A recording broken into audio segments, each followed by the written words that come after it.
Kenapa kalau anda nak beli binatang, anda kena beli ataupun beli reptilia. So jadinya kat sini saya nak cerita pasal satu reptilia yang kalau korang mula-mula nak belajar bela reptilia ni, inilah reptilia paling senang nak jaga. Lepas tu kos dia pun murah. Cumanya kos untuk setup dia pada mula dia agak mahal sikit. Range tu 400 ke bawah. So benda yang saya nak cerita ni, reptilia ni ialah beard dragon. So beard dragon ni dia mula-mula dia asalnya daripada negara Australia. Dia kawasan gurun. So dia lepas tu dibiarkan di Indonesia dan sekarang ni ramailah, agak ramai yang membelanya di Malaysia.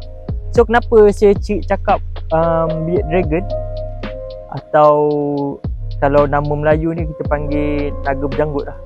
So kenapa mudah dan senang lah kita nak uruskan.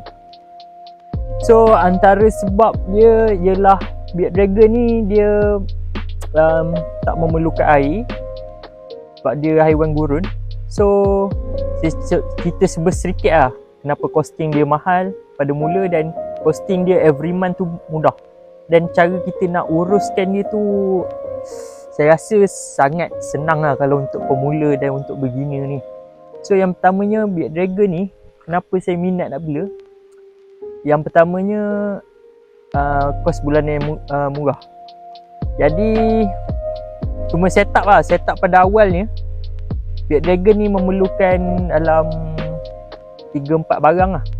Yang pertama dia punya sangkar, cage dia, tank ataupun tank dia. Tu tank dia korang boleh dapat kat kedai reptilia, ataupun korang boleh custom sendiri lah, nak buat daripada kayu ke, nak buat daripada besi ke.